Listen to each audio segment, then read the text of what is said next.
I don't know if I agree with that assessment that the public sector crime gets focused on and the private sector not. As a journalist, I feel for the last 20 years or so, I've covered a lot of private sector crimes, and I think you look at the fuss over Steinhoff, I tend to feel that there's immense focus on it, and I know that a lot of people don't agree with me, but I do think that the private sector does get held to account there's the market, for one thing, that does extract quite a harsh levy on companies. So I'm not sure if that's, I disagree with you slightly on that. It's good. But I suppose, yeah, like I said, I've covered spoken to a lot of corporate crooks. I'm sure they wouldn't class themselves as that over the last 20 years. And I think that what Eugene said is, I suppose, similar to my experience. I have that sense of that they have a kind of a cognitive dissonance from the harm that they cause.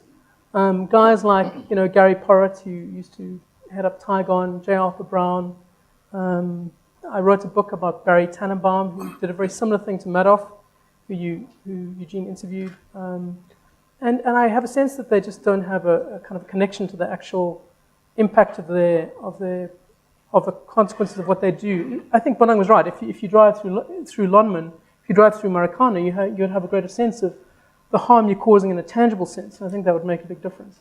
But I looked at, when I was writing that book, I looked at a 2008 paper from the SEC, the Securities and Exchange Commission, which classified, they looked at why they think people commit corporate crimes, white-collar crimes. And there were some fascinating, I suppose, divisions that they decided people fell into. One of them is the obvious grifter, the kind of guy who'll just get away with what he can. He sets out to commit a crime. You could kind of, perhaps you could talk about a family that might be in India in that category at the moment.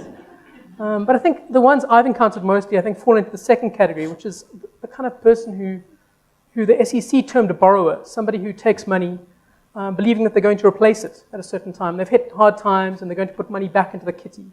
And I think in that sense, process fails, because process shouldn't allow somebody to have the access to the amount that they do take, even if it's in the belief that they're going to put it back.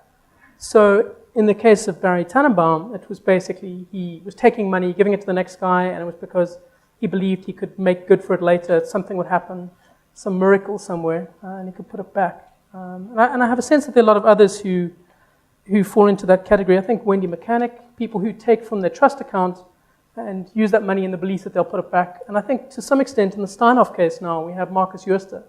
And I think there was a perception that's based on some of the research I've seen and the emails that the business would grow to a stage where the growth in the share price would allow them to buy back the trademarks that they put into these nefarious off-balance sheet entities in Europe. So I think that would fall more into that. I don't know. I haven't met too many people who are, set out with an intent to defraud. Maybe that's because of the people I speak to, but it's mostly people who tend to get sucked into it and fail in their ethical duties. Then, of course, there's the opportunists, the guys, the insider traders, the kind of currency riggers. You now see the currency rigging case involving the banks, which is an international case. So the cries from the banks that the Competition Commission doesn't know what they're doing isn't really supported by the fact that there already have been plea deals in New York and other places that certainly would suggest that the banks are in trouble on that score. And then I think, to my mind, the thing that I think defines the last couple of years is the guys who join the crowd followers. The perception was that our social and legal fabric was fraying, and that everyone was doing it, so why can't I suppose. To some extent, that's speeding in a very small sense. And at university, it's drinking and driving, and I think in the last couple of years, it's been fraud and tender fraud. And I think of a guy called Joe Singh, who's possibly the richest man in Mpumalanga, who had a contract with Eskom, and Eskom decided to cancel the contract. So he paid the ANC Youth League 500,000 rand to go and sort it out for him, basically use their influence to sort it out. And I found his explanation to this. He actually went to court to compel, I suppose, Eskom or the ANC Youth League to act on this, which I found a stunning act of chutzpah.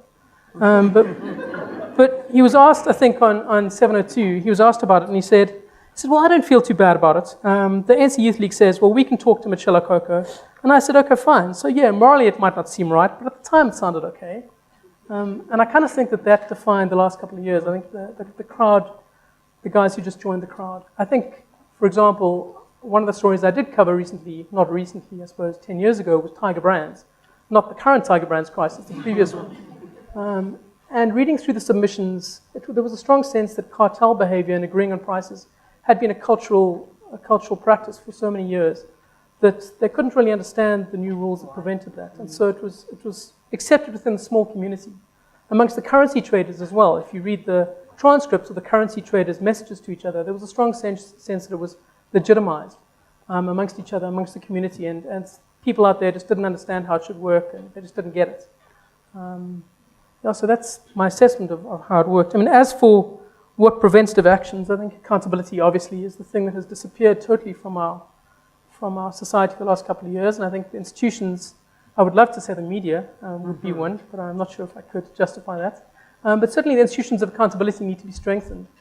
And I do think strong controls, strong processes in place would help. I think boards of directors have been stunningly weak, and there's the lack of diversity, and the winner syndrome amongst a lot of them is intriguing. If I look at Steinhoff, the sense that, say, the former chairman was so smart that he would have known if something was going on, and if other people say there's fraud and he doesn't see it, well then, they're just too stupid to see it, is also an act of arrogance that I find startling.